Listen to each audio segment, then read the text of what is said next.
네, 기술적 분석입니다. 자, 오늘 시장 상황 빠르게 한번 살펴보는 시간 가져보도록 하겠습니다. 자, 간략하게 지금 시장의 위치를 한번 좀 살펴보고 어떤 식으로 지금 시장을 바라봐야 되는지 말씀을 드리는 그런 시간을 가져보겠습니다. 자, 지금 미국 10년물 국채 수익률 같은 경우에 보시는 것처럼 자, 점검하는 타이밍이 지금 보시면 이렇게 하방을 향하는 초입이에요.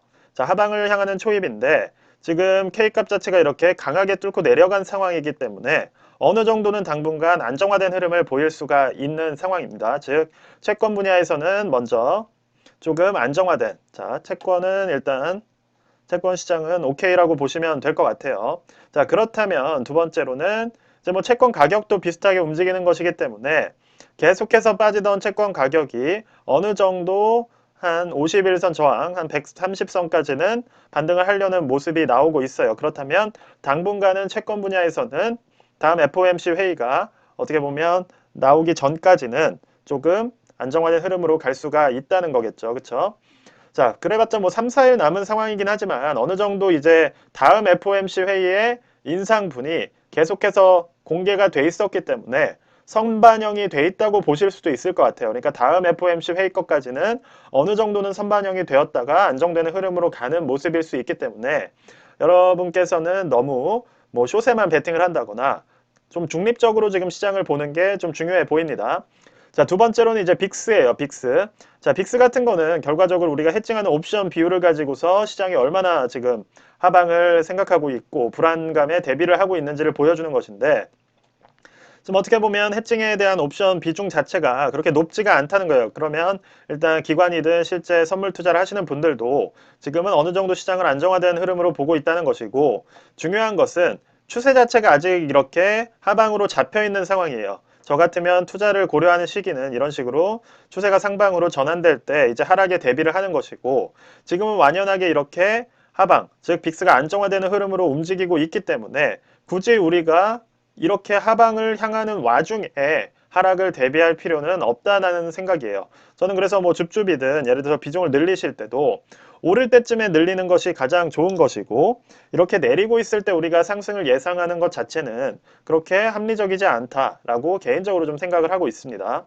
자, 그렇다면 빅스 자체의 변동성을 보여주는 지금 VVIX 같은 경우는 지금 거의 역대 최대치를 찍었어요. 올해 기준으로. 즉 빅스 자체의 변동성도 상당히 낮은 상황이라는 겁니다. 그렇다면 이게 너무 낮기 때문에 이제 올라갈 수 있는 것 아니냐라고 생각하실 수도 있어요. 저도 물론 그 부분에 동의를 합니다만 이 낮은 위치에서 이렇게 2주만 움직이더라도 상당히 안정적으로 시장은 반응을 할 수가 있는 것이기 때문에 우리가 그지 이렇게 하락하는 초반 도중에 우리가 변동성을 예측할 필요는 없다. 그렇다면 당분간 이것이 이렇게 상승 반전이 될 때까지는 짧은 어떤 안정적인 시장 흐름이 나올 수가 있다는 거예요. 그래서 지금은 우리가 굳이 해칭에 대비를 하거나 롱 포지션을 두려워하기보다는 당분간은 단기적으로는 완만한 상승을 기대해 볼 수도 있는 외적인 지표들이 보여주고 있는 상황이다라고 이해를 해주시면 될 것 같습니다. 그래서 앞서 말씀드렸던 채권 그리고 뭐 빅스 같은 경우에는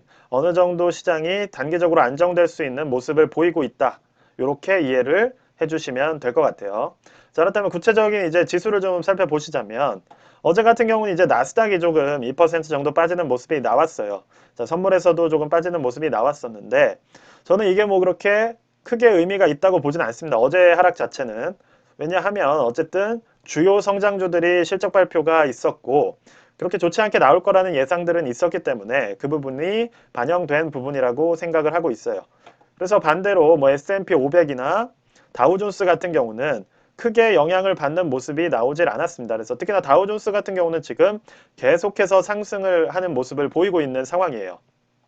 자, 그렇다면 우리가 여기서 주의해서 봐야 되는 부분은 무엇이냐면 바로 이 51선 저항을 넘어서느냐 이 부분을 조금 유의 깊게 봐주시면 될 것 같아요.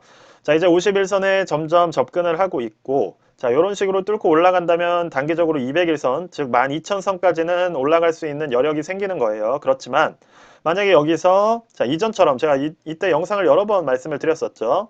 자, 가야 될 때 가지 못하고 이렇게 저항에서 오랫동안 머무는 모습이 나오거나 뭐 아니면 바로 이렇게 맞고 떨어지는 모습들이 나온다면 그때는 어느 정도 하방이 열려 있을 수 있다는 생각을 합니다. 특히나 이렇게 지지부진하게 저항선 인근에서 계속해서 상승하지 못하는 모습이 나온다면 우리가 생각해야 되는 것은 지금은 역배열 추세이기 때문에 여기서 우리가 상방을 향할 확률과 하방을 향할 확률을 둘을 굳이 비교를 하자면 거의 6대 4에서 뭐 7대 3까지도 볼 수 있다고 생각을 해요. 즉 이쪽으로 향할 확률이 더 높기 때문에 우리가 굳이 51선 저항을 뚫지 못하는 모습이 나올 때는 상방에 배팅하는 게 더 위험할 수 있다라는 경고를 조금 드리는 거예요. 그래서 지금 우리는 이 51선 저항을 만약에 완만하게라도 뚫고 올라가는지 그 부분에 조금 집중을 하는 게 좋을 것 같다는 생각입니다. 자, 그 다음으로 물론 이 201선 저항이 또 있기 때문에 뭐 이것을 단기적으로 엄청난 랠리가 올 것이다 라고 해석을 하시기보다는 한 12,000선까지는 갈 수 있기 때문에 방망이 짧게 잡으시고 위치가 좋은 개별 주식들 위주로 대응을 해주시는 게 가장 좋은 전략이라고 저는 개인적으로 말씀을 드린 적이 있습니다. 자, 그래서 지금 다우존스 같은 경우도 하나의 선행지표가 될 수가 있어요. 지금 거의 다우존스 같은 경우는 이미 51선 이런 식으로 뚫고 올라갔고, 자, 거의 201선에 또 맞닿은 모습입니다.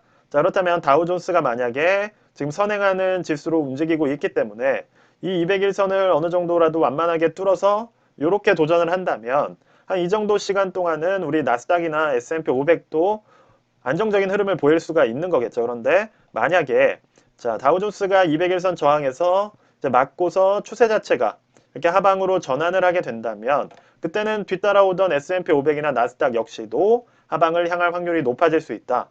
그래서 지금은 선행지표로서 다우존스를 참고해 주시는 것도 괜찮은 전략으로 보입니다.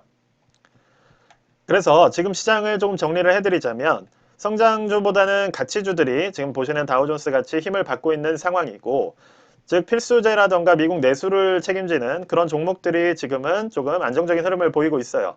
특히나 어제 같은 경우도 나스닥이 2%나 빠졌지만 이전과 다른 점은 보통은 시장 지수 자체가 전체로 빠진다면 뭐 대형주들 구글 같은 게 2%가 빠지면 소형주들은 뭐 7%, 뭐 10% 이렇게 빠지는 것이 일반적인 시장 흐름인데, 어제 같은 경우는 대형주들이 뭐 3%, 4% 빠지더라도 오히려 좋은 추세에 있거나 좋은 섹터들 같은 경우는 어느 정도 상승으로 다 마무리하는 모습이 나왔습니다. 그래서 지금 어제 하락 같은 경우나 지금 시장 자체는 전체적인 시장이 무너지는 상황이라기보다는 어느 정도 디커플링, 시장 내에서도 디커플링이 생기면서 움직이고 있는 상황이라고 이해를 해주시면 좋을 것 같아요. 자, 그래서 저 같은 경우도 얼마 전에 뭐 넷플릭스를 조금 들어갔었고, 뭐 AEHR이라는 종목으로 들어가서도 조금 이득을 보았습니다. 뭐 어제도 뭐 제약주라던가 개별주를 또 매수를 해서 지금 양전으로 전환을 한 상태인데, 지금은 그래서 이런 식으로 제가 그런 종목들을 뭐 오래 보유하겠다는 게 아니에요. 지금은 짧게 좋은 위치에 있는 종목들을 찾아내셔서 어느 정도 시장 지수의 영향을 최대한 적게 받는 그러한 종목들로 상승을 노려보시는, 그러다가 이제 시장 자체가 어느 정도 지지부진한 모습, 지수 자체의 추세가 꺾이는 단계가 온다면 그럴 때는 개별주들도 다 정리를 해주시고 현금을 보유를 하시거나 아니면 해칭을 통해서 어느 정도 수익을 지키시는 그러한 전략이 저는 지금 가장 적합하고 알맞다고 생각을 합니다. 그래서 다시 한번 처음부터 드린 말씀을 마지막으로 좀 정리를 해드리자면 지금 채권 자체는 안정적인 흐름을 보이고 있다. 그래서 어느 정도 지금 시장이 안정된 상황이 나온 것이고, 빅스 역시도 하방으로 향하는 추세 자체가 아직 반전이 나오지 않았기 때문에 그냥 어느 정도 상승 반전이 나올 때까지는 우리가 굳이 먼저 선제적으로 몸을 움츠릴 필요는 없을 것 같다라는 생각입니다. 그래서 빅스 자체의 변동성도 상당히 낮아져 있는 상황이기도 하고, 그래서 우리가 먼저 이렇게 거북이처럼 목을 움츠리면서 투자를 해봤자 결국 수익을 그런 투자는 오히려 더 크게 얻기가 어렵고 잦은 포지션 전환을 유도를 하기 때문에 지금은 그냥 어느 정도 완만한 롱 포지션, 단기 롱 포지션이라고 시장을 분석해 주시면 좋을 것 같다는 겁니다. 외부 지표로 분석을 했을 때는. 그리고 실제 지표로 보더라도 지금은 대형주의 실적으로 인한 하방이 나오긴 했지만 전체 시장이 무너져 내린 것은 아니기 때문에 나스닥 기준으로는 51선, 다우존스 기준으로는 201선 저항에서 어떤 식으로 반응이 나오는지를 보시면서 만약에 맞고 하방으로 향하는 모습이 나온다면 그때는 잠시 대피를 하실 때고, 뭐 지지부진하게 움직이는 모습이 일주일 이상 지속이 된다면 그때도 대피를 고려하시고, 그것이 아니라 어느 정도 이 부분을 뚫고 완만하게 상승이 나온다면 나스닥 기준으로는 12,000선까지도 한번 터치를 할 수 있는 가능성이 있다. 이렇게 정리를 해드릴 수 있을 것 같아요. 네, 그래서 오늘 영상은 여기까지만 말씀을 드리고 영상이 도움이 되셨으면 구독과 좋아요 꼭 좀 부탁드립니다. 감사합니다.